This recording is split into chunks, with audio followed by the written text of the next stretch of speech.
of authors. Thank you.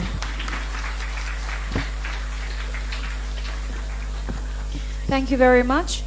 Our next speaker, Pico Iyer, will speak of urban life and will lead you through the stories that the side streets of big cities tell.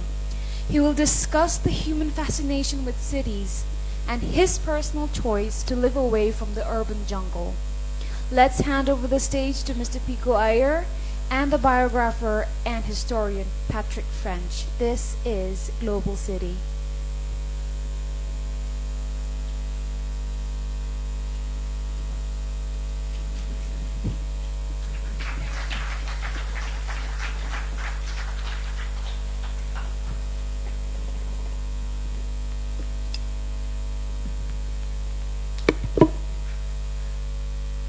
We've got 5 microphones to choose from, so luckily I picked up one of the live ones. So, Kuzu Zangpo, and for the final session of the evening, delighted to be back on stage with none other than the great Pico Iyer. Please give him a big round of applause.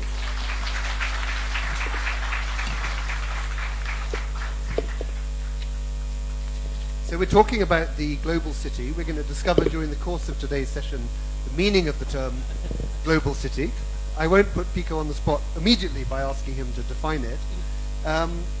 But maybe what you could say, just to open, is just describe your very first arrival in Bhutan 28 years ago.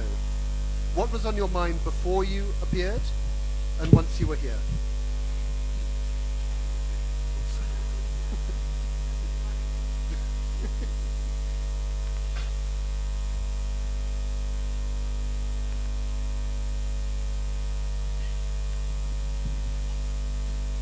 Welcome, Your Majesty.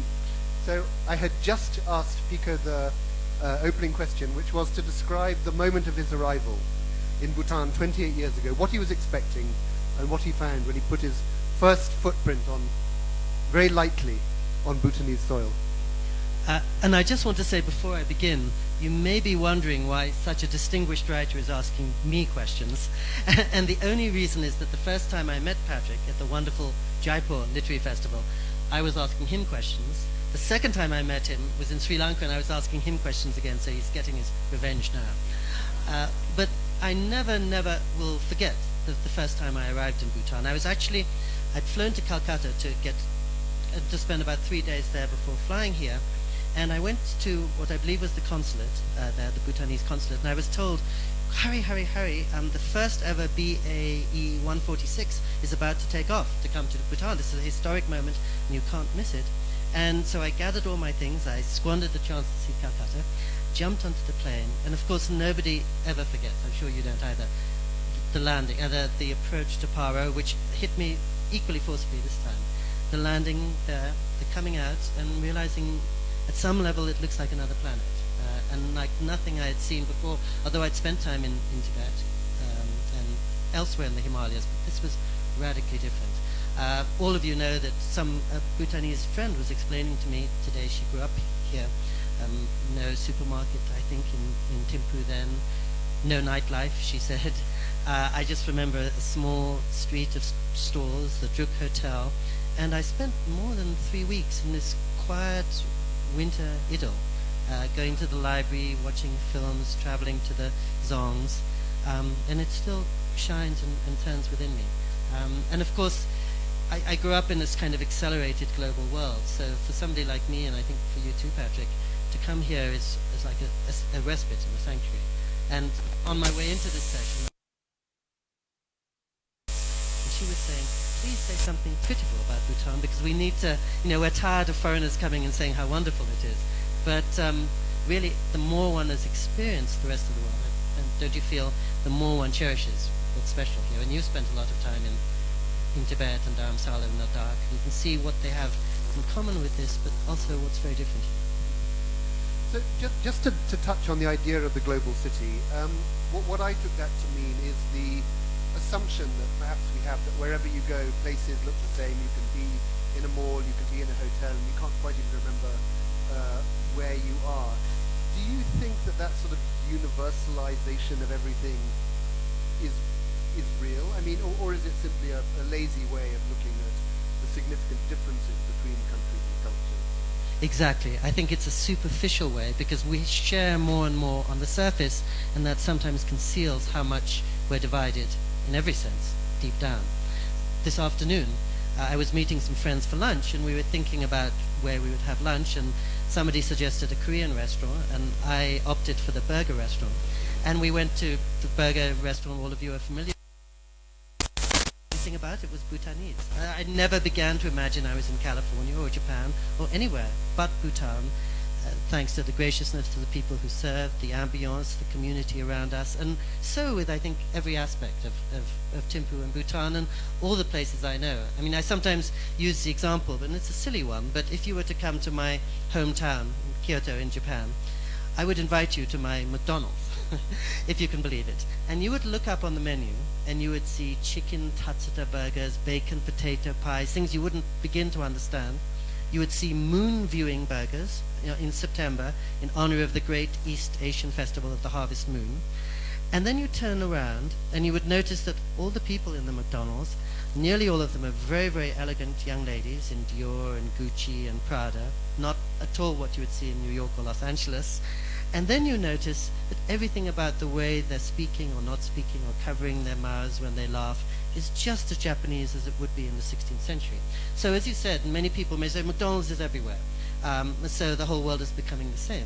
But I think a rich, deep, strong, confident culture knows how to take lots of things and from other cultures, to learn from the rest of the world, and only to become more itself in the process. The way you and I could go tonight to a sushi restaurant in a Thai t-shirt and talk about our yoga practice, but we'd still be English born, basically, whether we want to or not. Yes, I mean, and if you think of McDonald's in the context of India, they got off to a slightly slow start, but began to do well when they made the move of introducing a veg and non-veg kitchen in each restaurant, and also, of course, great inventions like the Maharaja Mac or the Makalu Tikki people have come to love in India, but they are specifically Indian, even if they may be behind the the great sign of the Golden Arches. Yes, and when you step into one in Connaught Circus, it's chaotic, it's clamorous, there's a smell of cardamom tea, there's the halal section too. You know you're not in Kansas anymore. You are very much in India. Now, Pico, one thing that I must ask you about is the whole idea of traveling and movement, and the way that so much of your writing and your career has depended on that idea of movement and traveling. Now, one of the things that you did very early on was spend 2 weeks in Los Angeles airport. How did that come about, and what happened? Well, in many ways, it's almost literally the story of my life. I'm born of Indian parents, but I was born in England, and just a few years before Patrick. But in the England where I grew up, I never saw another dark skin. I mean, it really seemed very unusual to be a little Indian boy in Oxford in 1959. And my parents are both professors, and then they moved to California when I was 7. So suddenly I was this strange little mongrel with an English voice, an Indian face, and an American green card. And in those days, such was the economic discrepancy between the US and England that we discovered it would be much cheaper for me to fly to England for my schooling and to fly back 3 times a year to see my parents. Am I right in thinking that you discovered, even though you were I discovered, yes. And how old were you when you made this discovery? I'm 9 years old. Yes. I think what we have a protege on stage. No, I think what I really discovered was I was so ill at ease in California. It was so different from the country I knew. Better the devil I know than the devil I didn't know. And so, yes, I started commuting to school from the age of 9, back and forth 6 times a year over the Atlantic. And so naturally, airports and planes began to seem my second home. And when I was living in England at school, my nearest relative was 6,000 miles away. And again, I never saw anybody who looked like me. So many years later, I started to write. But when I was a little kid, well, for one thing, you remember this, I'm sure, London was the dullest, greyest, grimmest place around. That low sky hung over it, was perpetually raining, and I thought this is a version of a graveyard, I'm sorry to say, and that it's never going to wake up. And I never would have guessed in those days that in 1 or 2 generations, the national dish of England would be chicken tikka masala. The most common boy's name given in London in 2013 would be Mohammed. There would be a Muslim mayor in London, and in fact, London, the average person you meet there is born in a foreign country. In other words, I was an exception when I was growing up, and now I'd be the typical Londoner by virtue of not being a typical Englishman. So I never guessed as a little boy that the world would change so quickly, and that now there are 230 million people living in countries not their own. So I would write about this, and then a very savvy editor, you know what they're like, said to me, well, why don't you go and spend 2 weeks taking the airport to a model of the city of the future, where everybody from every corner of the world is assembling. So what year was that? That was actually 1995 I did it. So yeah, I was already in sort of middle age then. Some of you may have seen the movie The Terminal, and I think it borrowed a few things from my article, because my article was about 10 years before it. And of course, because it was before 9/11 too, there weren't security concerns, so you could wander at will around the airport. But it was a fascinating place. 116 languages were spoken at the information counter there. But I really got the sense that everyone was walking past one another and talking past one another. In other words, that the whole world had assembled in this little space, but it didn't begin to look like a global community. And I suppose that's when I began to think about what a global city is. And I thought a global city, and this is obviously a very urgent question for Bhutan, is not just a place with lots of global stuff. It's a place with a global vision and a sense of global responsibility. And so LA, for example, seemed to be a place where 100 cultures had assembled, but it wasn't really a global city because it didn't have any sense of unifying community or direction. But do you think that people behave in a peculiar way in airports, in a way that they wouldn't if they were in another public space? Yes, they do. They're absolutely right. It's more like a hospital than anything else. They're in a great state of stress, of dislocation. They're panicking. They've missed their flight. They're shouting at the gate attendant, or they're jet lagged. This was even before U.S. security turned into what it is today. Yes, yes. I spent most of my life in jet lag, and I know I'm not responsible for anything I say or do there. I'm like a facsimile of myself who's been sent on a fax machine and some blurred copy arrives on the other end. So yes, it was the most exhausting place I've ever been, more exhausting than any other foreign country. But what I mostly did was watching the bewilderment of people who'd often saved up for their whole lives in order to come to the city of their dreams and city of promise, and they would arrive through the customs doors and look around them and realize it was utterly unlike everything that they'd expected. Maybe somebody from Lhasa, Tibet, who had saved up all his money, fled across to India, worked for years and years and years. Finally, he's going to the land of freedom. And he looks around, and many of the faces he sees there will be in Los Angeles will be Chinese. And of course, he realizes they have nothing to do with the People's Republic, but at the same time, it's not the place he's given his life to. I remember talking to somebody from Kiribati in the South Pacific who described the first moment when she'd been out of Kiribati and had landed in a foreign airport, I think in London Heathrow. And she said the thing that shocked her the most was that she couldn't believe people were walking so quickly in order to try to get to their next flight or the exit. She'd never seen people walk so quickly. Yeah. Yes. And of course, Los Angeles was especially interesting because it's the global center of dreams and fantasies. It's projecting Baywatch and Angelina Jolie and Brad Pitt around the world. And so most of us far away imagine blonde hair, blue eyes, surfers, and that's of course very different from the reality of today, as in England. I want to ask you a little more about your background, which, you know, in a way we can say that lots of people today intersect between different countries. They perhaps live in a different country to the one in which they were born, or certainly the one in which their parents were born. But I think your case is particularly unusual because of the fact that it happened to you, you know, almost from the moment that you were born in the Oxford of the 1950s, the late 1950s. And so if you were to distinguish between those different things, one being England, the place of your birth, India being the place of your heritage, your parents' heritage, India also being the place where you were captured by the English public school system, which is rather like the Jesuits. And if they get us when we're 8, Yes. then they have us for life, supposedly. You sound like a fellow inmate, and you exactly. are, yes. you can check out any time you like, you can never leave. But then there's California, Yes. and in fact New York, of course, in your 20s, that sort of formative adult life moment. And then where you are now in Japan, in Kyoto. I mean, which is the one that you fall back to? Which is your default position? Which is the one that you feel now is the most you? Of course, different parts of me correspond radically to I can identify and associate with different parts of my background. I think the way my sensibility, my sense of humor were clearly formed by the England we share. When I was a little boy, and through much of my life, I thought I've never lived in India. I don't speak a single word of any Indian language. Except English? That's right, except English. But I feel like a foreigner whenever I go to India, much more probably than you do. But as the years have gone on, of course, I find you can't escape your blood. And there's so many things that come out in me that I see are entirely Indian. And I think Patrick's secret theory is that I've never left Tamil Nadu, even though I've never even been there. And in other words, that I'm entirely of that background. And you're okay, I'm going to posit a counter theory, an updated theory. Okay. Which is, I did notice a few days ago when there were a group of us were displaying respect, and Bhutanese people were bowing from hinging from the waist, and people from India were doing the hands touching in respectful greeting. And I noticed you did the Japanese bow, the rapid bow. So is that now you? You know, honestly, that's such a wonderful perception. This is the pro and the con of being interviewed by somebody who's a good friend and also a really discerning writer. Because yes, I actually thought about it, and I thought which is the appropriate way that I would express respect, and I realized that the Japanese bow would be.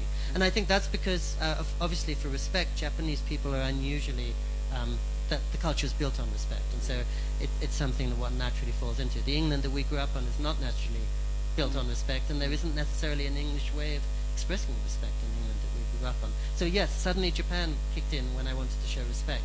And when I want to write an article very quickly, suddenly I turn into an Indian or a South Indian with too fast and facile a mind. When I'm in Cuba and somebody comes up and shows some interest to me, I say, oh yeah, I'm from California, the land of free love or whatever, and win a few points there. But more interesting and importantly, I think more relevantly for the whole world, I think as a little boy, I realized that, let's say I come to Bhutan, I'm not seeing it as a typical Indian, if such a creature exists, or as a typical Englishman, or as a typical American, or Japanese, but bringing them together into new combinations and conspiracies, and that in some ways the way I look at Bhutan or anywhere might inherently be obviously different from most people's because of these myriad backgrounds. And I think that's the story of the world today. If you listen to our music, if you read many of the writers who are at this festival, you will notice that what makes them so fresh and different is, for example, Amitav spent a lot of time in Egypt. He's divided his life between India and England and the United States. He grew up in Bangladesh and other countries. And so he too is looking at things from many perspectives. You are an English person who knows the Himalayas as well as many a native person who lives in India. You're bringing all these different angles to bear. And I think that's the excitement culturally of the moment, though it doesn't solve the political problems, which is that we're all over the place. Can I ask you something about the Dalai Lama, who you have known for many, many years and know well? Yeah. He has said that, in a way, it's a very kind of essential idea of his, the idea that all people are the same. They all want food and water and love, and they want physical comfort and shelter, and that those sort of rooted ground instincts of everybody all over the world is what produces a commonality between us, and that superficial divisions are less important than that shared humanity. I mean, having traveled to such a range of completely different places and at different times, do you share that view with him, that we're all experiencing similar day-to-day motivations? Or do people distort and alter according to where they are and where they're from? I think what he's really saying is that, for example, when you and I are talking, we have many, many things that are different and many, many things that are similar. And our conversation will go deepest if we start on the common ground. For example, the fact we both went to those English boarding schools, that's something we share, and that allows us to begin to talk in a more intimate way than if we talk about the very different aspects of our background, that you have many siblings and I have none, for example. So his point of view at in every encounter, and as you said, I watch him meeting a 6-year-old in a hotel lobby and then meeting a head of state. And at each point, reflexively, he's saying, where can we find the common ground? Because that's the only place we can begin to speak. And as you know, when he attends interfaith dialogues, he always says, we share a lot, but each religion is very, very different. And we shouldn't pretend they're the same. And it's great that they're not the same, because different religions can serve different human beings the way different medical systems do. your body may respond better to Ayurveda, and somebody else's to acupuncture, and somebody else's to Western medicine, and he feels that religions are the same way. So I think he acknowledges the differences in the world, but he wants us to start from commonness. And as you know, one of the radical things about the Dalai Lama is his most recent main book is called Beyond Religion. So he's even suggesting religion is much less important because it's based on difference. And if a Catholic goes into a room saying a Catholic and you meet somebody who says I'm a Buddhist, they will instantly be thinking we don't have so much in common. So the Dalai Lama is trying to bring them to a place where they're not dividing each other with labels. Does that, I mean, you've written a whole book on Tibet and spent a lot of time. Does that correspond with your experience? Well, I mean, one sort of side thing to that is that, the thing of the Buddhist and the Catholic was that the first time I met the Dalai Lama was when I was 16, and I was at a boarding school which was run by Roman Catholic monks, a Catholic monastery, and he had come there because he wanted to spend time inside a Catholic monastery and see the similarities and the differences of those monastic traditions. And I mean, having spent time in both Catholic and Buddhist monasteries, I would say there are huge areas of overlap, actually, in the sort of effect of being in them, to some extent even the kind of people who are there, and the sort of larger effect that it has on everybody who is within that place. Yes, and of course, ideally, when His Holiness came to your Benedictine school and engaged the monks in discussion, the hope would be at the end of it, he would be a better Buddhist and they would be better Catholics. And I remember actually the last time I was traveling with him, in that very disarming way he has, he said that when he was growing up as a little boy in Lhasa, he thought Buddhism was the best religion on earth, for the simple reason he'd barely been exposed to any other. And then he came out into the world and he met Thomas Merton, the great Catholic monk. He lives in a predominantly Hindu country and he's traveled to the Islamic world and exalted in meetings with scientists who proudly say they have no religion. And he says he's really grateful to be released from that provincialism that he had of thinking Buddhism is the best way. And of course, when he travels to the West, he tells people, please don't become Buddhists, stay within your own traditions because you're not going to reach at something you're not fully understanding. Now, one of the places that you have been to, that very few of us have been to, perhaps you're maybe even the only person in the room who has been there, is North Korea, and you've been more than once. Yes. Can you tell us a little about that strange place? Well, British boarding school's good training for it, perhaps, but I did make it out. I had this curious experience. I went there first 26 years ago and then wanted to see it again. So 2 years ago, I actually woke up one morning in Las Vegas, and I got on a plane, and I flew to San Francisco, and then to Osaka, and then to Beijing, and then I flew to my final destination, and I got out of the plane. And there was the tallest tourist hotel in the world, 105 stories high, shaped like a rocket ship. And there was an Arc de Triomphe, just like the one in Paris, but 30 feet taller. And there were these tubes of neon and these beautiful illuminated skyscrapers. And I checked into my own hotel, which had 45 stories in each block. So it really looked like Las Vegas. I'd flown across the world and arrived in Las Vegas again. Except, of course, goes back to your original question, that's all on the surface. And deep down, Las Vegas and North Korea are polar opposites because there's no freedom in North Korea. A North Korean can be executed simply for glancing at a foreign newspaper. And I was told before arriving that if I, as a visitor, so much as put something down on a newspaper that contained a photograph of a flower named after Kim Il-sung or Kim Jong-il, one of their leaders, I was subject to imprisonment. Las Vegas, by comparison, is the last word in license. So, again, it speaks for this sense that more and more of us are drawing from the same model in terms of wearing T-shirts and jeans and whatever, but that doesn't begin to make us more similar, and it's dangerous to assume that it would. And did you have the opportunity to interact with people enough to be able to get a sense of how they were living and what kind of mental constraints they were under? I mean, such a good question, because of course all one's interactions are circumscribed. You're not allowed to carry North Korean money, you're not allowed to step outside of the hotel alone. But just to put a face and a voice to this place that was only an abstraction makes a difference. So we had quite a few guides with us. One of them was a very charming young woman who was telling us about her dating problems and the pressure she was getting from her parents to marry because she was 26. And another one started singing Frank Sinatra songs to us. And another started telling us about Dennis Rodman, the North Korean, the American basketball player who'd been there.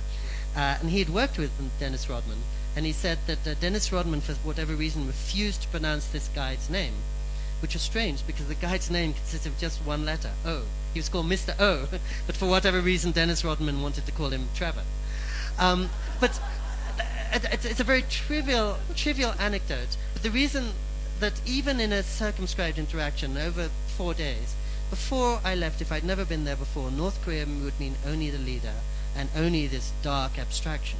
And you go there and you see people trying to conduct normal lives, and that can't help but make subtler and more human your sense of this country, and to see what isn't entirely alien about it. And what's terrifying about North Korea, of course, is that they know nothing about us, and it's that much easier for them to be ruthless towards us as a result.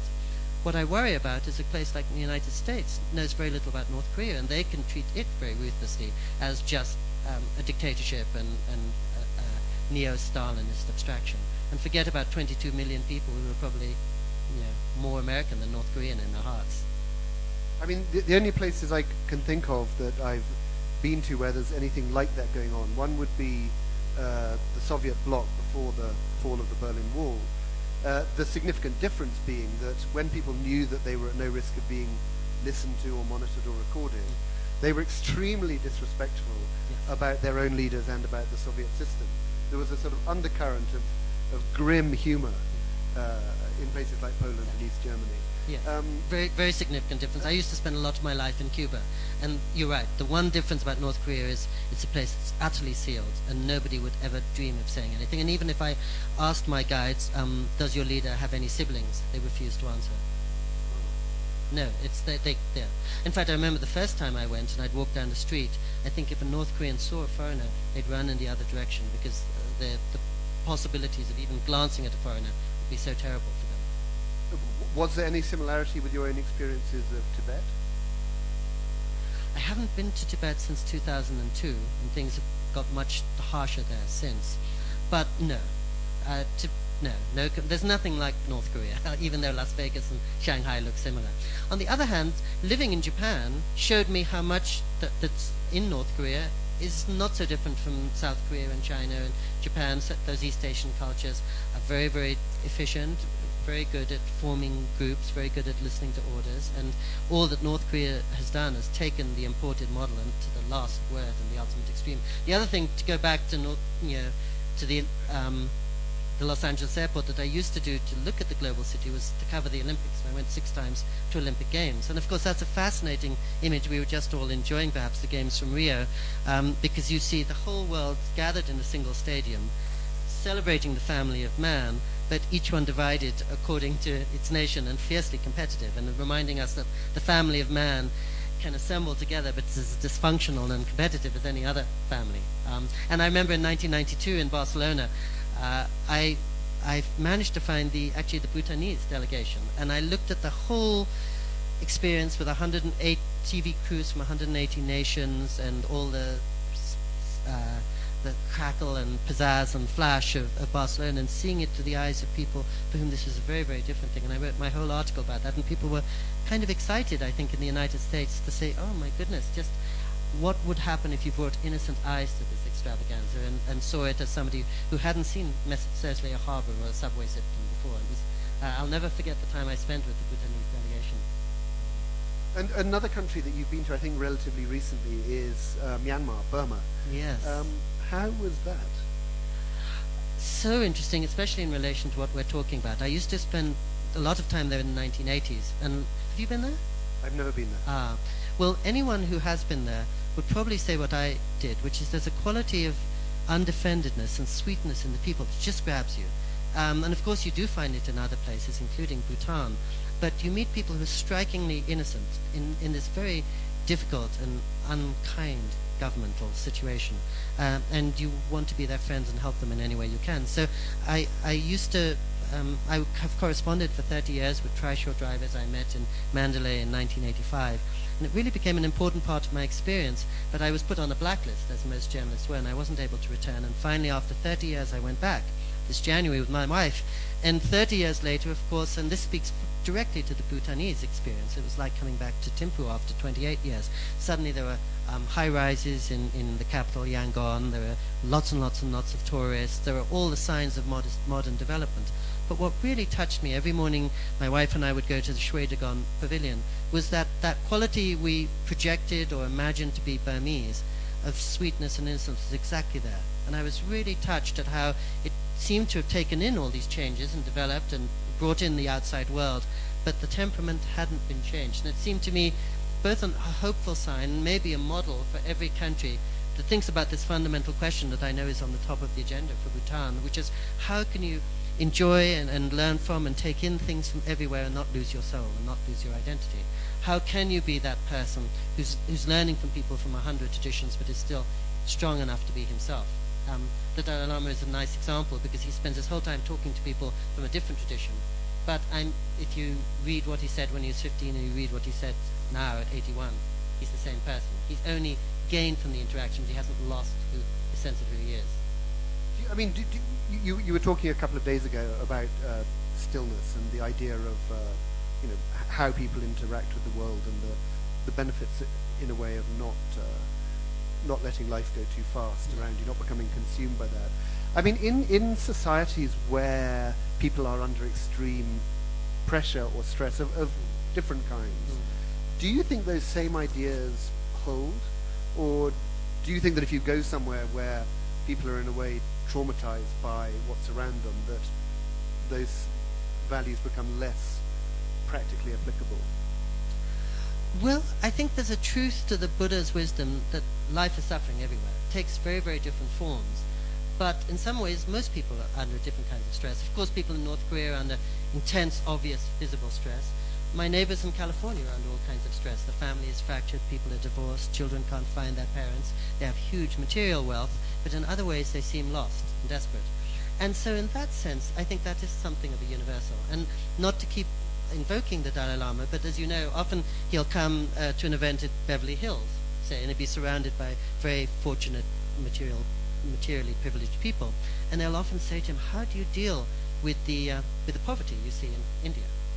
And he'll look around at this room where many people are on their 5th marriages, they're going every day to their psychotherapist, they're seeking out the wisdom of Tibet and wisdom of anywhere. He says, well, there are different kinds of poverty. And in India it's very visible material poverty, but that doesn't mean that there isn't an ache here in the heart of Beverly Hills. So, yes, I mean, it's presumptuous of me to say that if I was living under a totalitarian regime, I would want to spend 20 minutes being quiet in a room. But it'd also be presumptuous of me to assume that I couldn't do that, and that might not help me as much in Pyongyang as in Las Vegas. So let's now open out to questions from the audience. Who would like to start by asking Pico a question? If you stand up and say your name and then your question. I'm astonished. I thought there were going to be hundreds of questioners. Somebody there, yeah, please. Just, I think a microphone is just coming to you.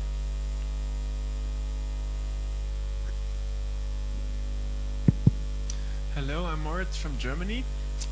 Thank you for the talk. You've spoken of different kinds of poverty throughout your experience in different cultures. Can you make out a universal trait of happiness instead of poverty? Well, certainly there's happiness everywhere, and many of us from richer countries are startled when we go to Haiti or Burma or India or and find people who don't have lives that look as comfortable as ours, so generous, so cheerful, so energetic. And I think many of us as travelers arriving in India are most startled by the sense that it's shocking often, but it's not necessarily depressing. I mean, there's a real sense of energy. People are doing things. People are engaging with life quite a lot, I think. Would you say that's fair? I mean, you actually live in India. I think so. I mean, I was just going to ask, actually, when did you first go to India? How old were you? Really, when I was 17, at the end of my English boarding school experience. My parents took me for 3 months so I could get to know my uncles and aunts and cousins and my homeland, and actually that's the first time I really got to know the Dalai Lama. And I've been thinking a lot about India while I'm in Bhutan, and to give somewhat more positive spin to what we've been discussing. One country that to me is so wise when it comes to the global community that we're entering is Canada. On a governmental level, as you all know, they took in 10,000 refugees in a way that the United States couldn't. In another way, they exult in the fact that their culture draws from the West Indies and Hungary and Poland and Pakistan and India. And when a Pakistani and an Indian meet in Toronto, they're quickly aware that they have more in common than apart.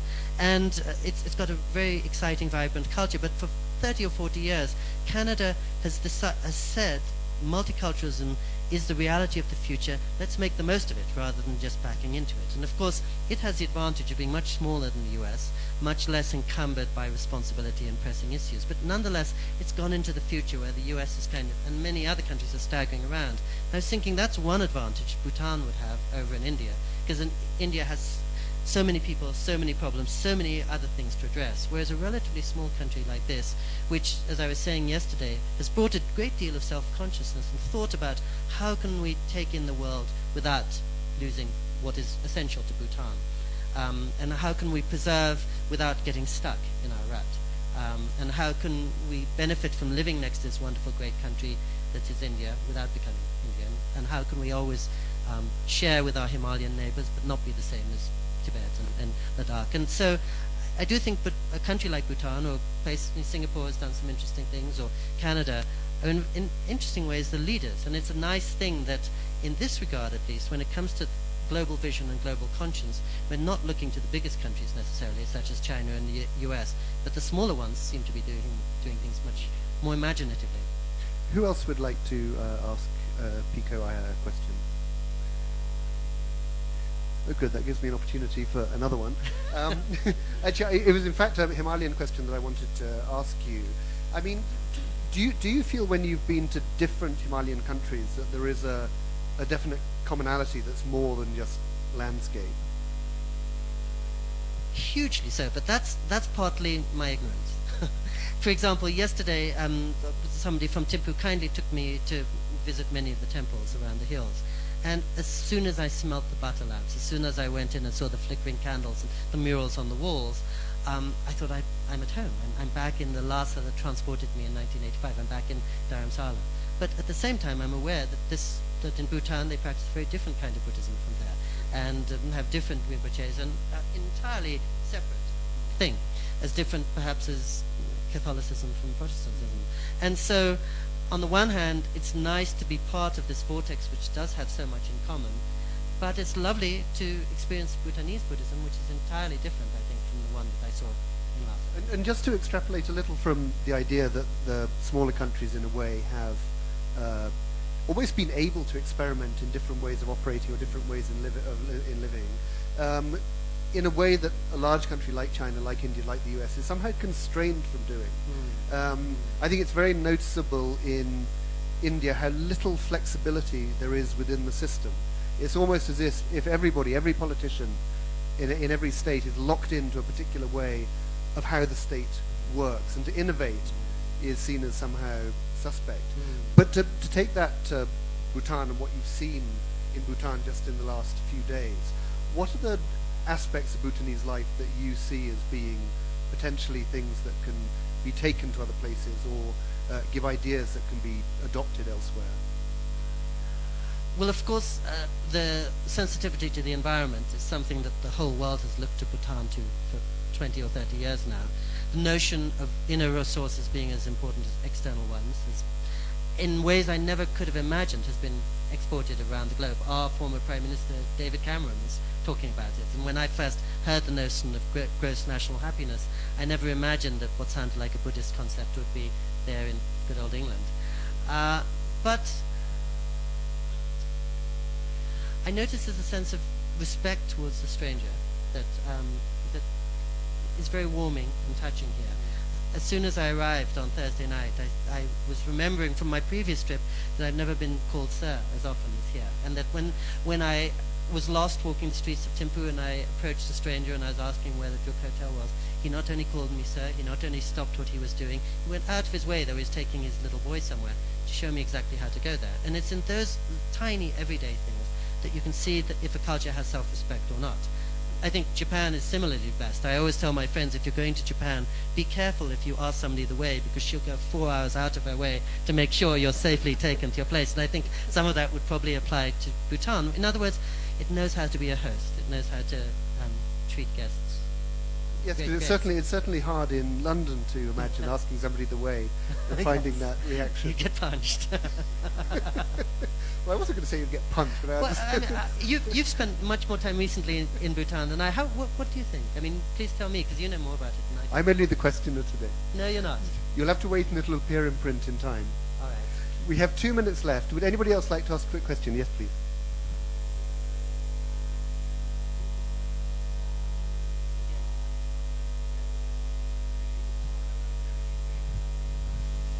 Are you optimistic that the world is going to go that way? Okay, shall I just recap the question in case anybody didn't get it? I think it's that instead of identity, our own identity being based on nationality, that it should be based on self-identity?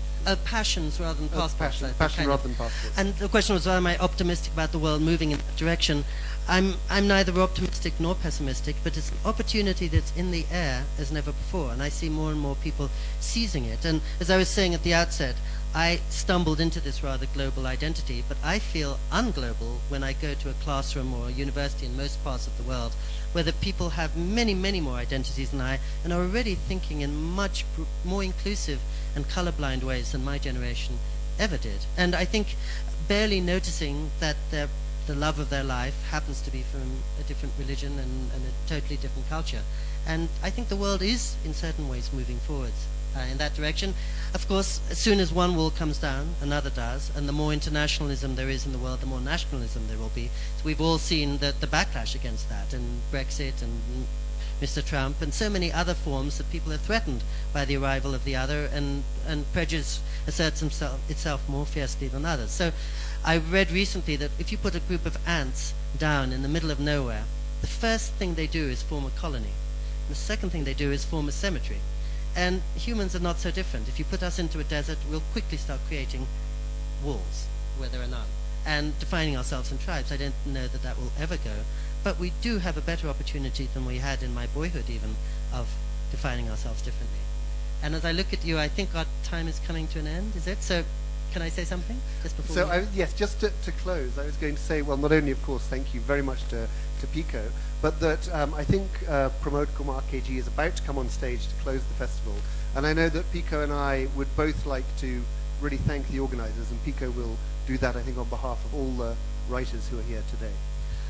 Well, first, I really want to offer heartfelt thanks to Your Majesty for more things than I can name. But one, for the way in which I believe the royal family and Her Highness, who was here earlier, have worked so hard to create a vision for Bhutan that the rest of the world can draw from and learn from and be inspired by. But also, I was saying earlier on coming into this room, I've never been at a literary festival where a member of the royal family is participating so actively, so eagerly encouraging reading and books. And I've got to tell you, when I travel to London or New York or San Francisco, there's only one theme I hear spoken about, and that's the death of the book. No one's reading anymore, no one cares about books, everyone's got iPhones. When I come to Bhutan, or also when I come to India, more and more people are reading books. School kids are traveling 2 days to come here. There's such an excitement about meeting authors. People are asking the likes of Patrick and me for our autograph in the street, as if we actually were people of substance or Hollywood actresses. It's wonderful to be in a place where there's so much enthusiasm about reading and where it's mounting year by year. So I really want to thank Your Highness for that, and Your Majesty for that, excuse me. And I just want to say, as you said, on behalf of all of us, I think we feel so lucky to be able to come to Bhutan. I want to thank all of the organizers for making us so comfortable and for helping to boost the love of the word here. And it was exciting to hear about libraries and the other projects that are going on. And really also to thank all of you. It's an amazing thing to me, who's used to talking to rooms of this size where maybe 6 people show up, to find rooms that are packed for event after event, school children actually filling the aisles. And so I just want to say how inspiring it is. Sometimes in recent years, for a lifelong writer like myself and Patrick, our livelihoods depend on it, but our passions depend on our reading. And it can be a little demoralizing to be told that books have been displaced. And one comes here and suddenly one realizes there's a virtue in what we do. So thank you.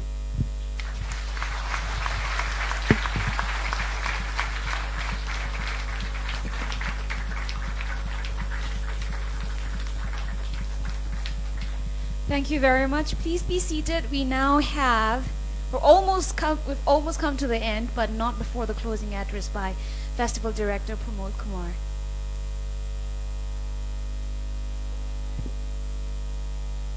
A very good evening, everybody. Your Majesty, thank you very much. I think this year particularly, I think you've taken far more time to come to the festival than in the previous years. I know that a lot of people have been encouraged by the interest that you've taken in the festival, and thank you for your continued patronage. Earlier this morning when I thought about what is the kind of information that I'm going to talk about, I just realized that after 3 days of speakers speaking, there wasn't really much new ground that I could hope to even speak about. And I said, let's try and look at what is the one thing that perhaps personally affected me over the last 3 days. And I must say that the Gyalpa Thokhampo's The Restful Mind book and the talk he gave was particularly exceptional for most of us. I'm aware that the Bhutanese have known of his work for a longer time. For us in India, not all of us have read or heard him very often. So one of the things I thought I would do instead of giving a prepared speech was to read a short bit from his book.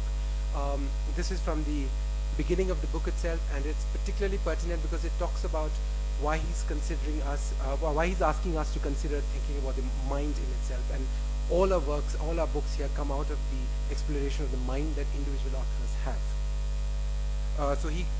The Gyalpa goes on to say, it is with our minds that we create a world and places within it. All the experiences that we go through of happiness, sadness, suffering, beauty, anything are given meaning and come to life in our mind.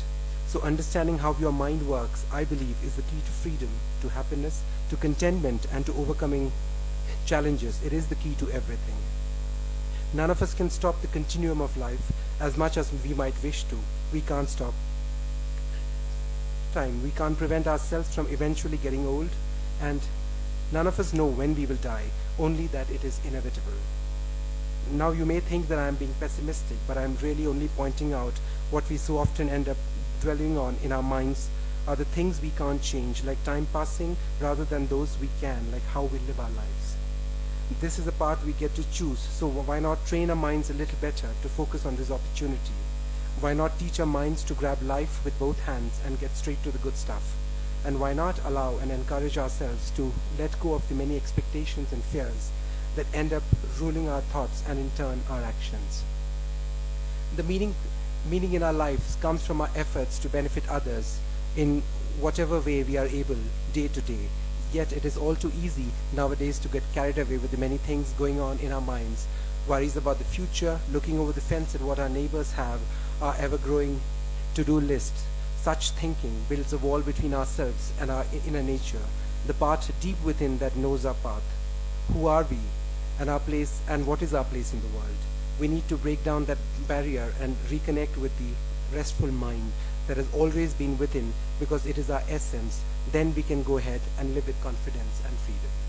So, I mean, this is a passage that deeply moved me, and I'm sure I've been having discussions with a lot of my friends, colleagues, fellow writers, journalists, students even, and many of them were quite amazed at his the thoughts that he put forward. And I think this is something for us to go back with. I would encourage all of you who don't have a copy of the book to go out and get a copy before you leave Bhutan, and to get on and to just experience if there is any way in which we can make the mind restful. I also have the duty to thank a lot of our sponsors and friends who supported and made this festival possible. One of the things we're increasingly doing is trying not to make the speeches too long-winded, and just to talk of the essential friends who've sort of made this happen. And the first person is our chief patron, Her Majesty the Royal Queen Mother, Ashidorji Wangmo Wangchuk. Ma'am, thank you very much for all your encouragements, support, and in every manner that you've helped us. I would also like to thank India Bhutan Foundation, the JP Group, and the Rajasthan government for having supported us this year.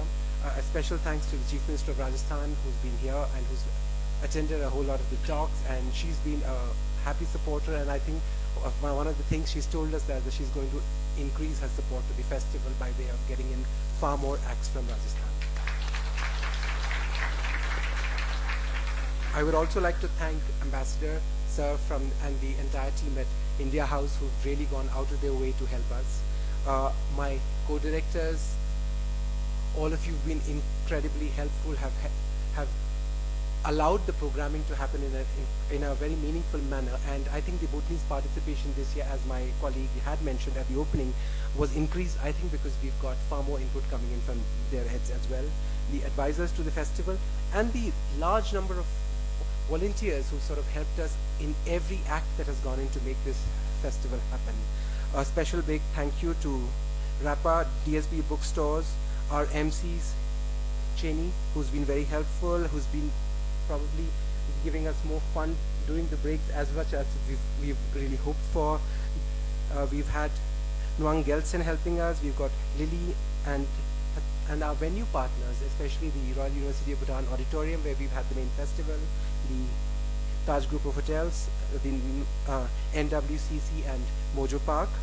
And I would also like to take a special thank you for the Bhutan Park Corporation, the Police Department, and the Corporation of Thimphu, and a whole lot of unsung heroes who've gone out of their way. My driver Norbu, who's made sure that I've got into spaces where I needed to be on times.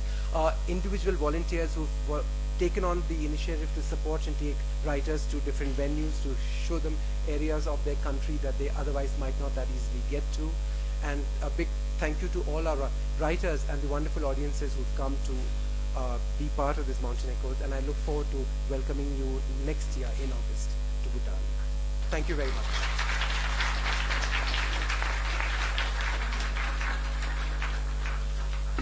Alas, we have come to the end of Mountain Echoes 2016. Thank you very much for being a great audience. We'll see you next year around the same time. Until then, take care and tashitile.